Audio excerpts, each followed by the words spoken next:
สบายดีนะมาพบกันในมื้อนี้จะสิมานำเสนอเกี่ยวกับเวกเตอร์นะจะเป็นบทเรียนเกี่ยวกับภาคเวกเตอร์อยู่ในชั้นม .4 นะโอเคซึ่งว่าอยู่ในนี้ข้อนี้เพิ่นว่าให้เวกเตอร์ u และเวกเตอร์ v เป็นเวกเตอร์ที่บ่ขนานกันนะโดยให้ w เวกเตอร์ w เท่ากับตัวนี้นะเวกเตอร์ s เท่ากับตัวนี้ถ้าว่า 3w เท่ากับ 2s ให้ซอกหาค่าของ a และ b นะให้เราซอกค่าของ a และ b ว่า a b สิเท่ากับเท่าไหร่เรามีวิธีการคิดไล่อะไรนั่นเราไปติดตามกันนะก่อนอื่นหมดแมนเราจะเอาตัวนี้มาไล่นะตัวนี้มาไล่คือจาก w นี้เราจะเอา3คูณเข้าใน w 3คูณเข้าใน w ก่อนเป็น3คูณใช้ภาคส่วนของ w นะภาคส่วนของ w 3คูณ a ก็จะกลายเป็น 3a 3คูณให้ cb ก็จะกลายเป็น 12b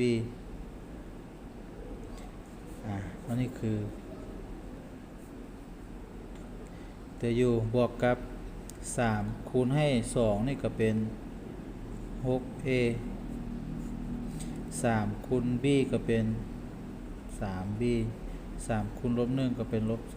3อันนี้คือภาคส่วนของเวกเตอร์ v นะและ s 2s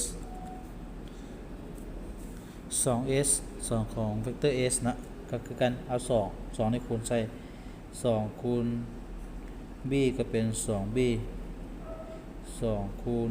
2a ก็เป็น 4a 2คูณ2ภาคส่วนของเวกเตอร์ u บวกกับ2คูณเข้าไปในภาคส่วนนี้2คูณเป็น 4a ลบ2คูณ3เป็น 6b ลบ2อันนี้คือภาคส่วนของเวกเตอร์ v นะหลังจากนั้นเรามาสร้างเป็นระบบสมผลนะระบบสมผลมาเนื่องจากว่า2ตัวนี้เท่ากันนะ2ตัวนี้เท่ากันเราก็เลยมีเอา u ไปเท่ากับ u เอา v เท่า v นะเรามีระบบสมผลของเราแม่น 3a บวก 12b เท่ากับตัวนี้นะ 2b บวก 4a ลบ 4แล้ว v เท่ากับ v นะเอา v เท่า v 6a บวก 3b ลบ 3เท่ากับ 4a ลบ 6b เท่าลบ 2เราจะมีระบบสมผลแบบนี้หลังจากนั้นก็คำนวณกันนะย้ายมานะสลับให้ตัวรับมันอยู่เบื้องเดียวกันนะเอาa ย้ายมาตัวนี้ก็จะกลายเป็น c ย้ายมาจะเป็นลบ a นะ a กับ3ลบกันบวกกับ2ย้ายมา 10b เท่ากับc นะเท่ากับลบ c โอเคแล้วตัวนี้ตัวนี้บวก c นะลงเท่ากับบวก c แล้วต่อไปตัวทั้งร่วม 6a นี่ก็ย้ายคือกันเอา a ย้ายมายังเหลือ 2a นะยังเหลือ 2a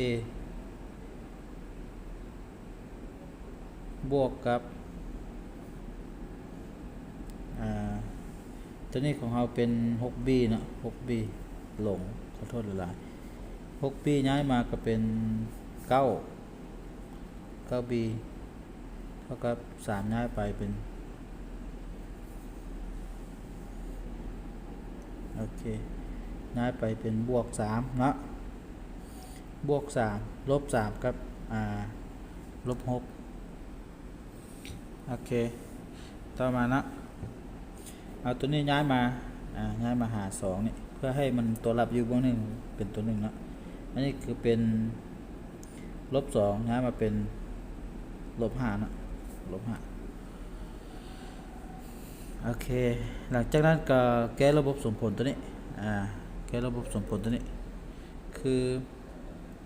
จะคูณ2เข้าไปนะคูณ2เข้าไปตอนนี้ a จะเท่า0ตอนนี้ยังเหลือ12 2คูณไปเป็น20b บวก 9b เท่ากับ8ลบ5แบบนี้สุดท้ายเป็น29 b เท่า3 b เท่า3ส่วน29นะ b เท่า3ส่วน29แบบนี้แล้วต่อไปคือไล่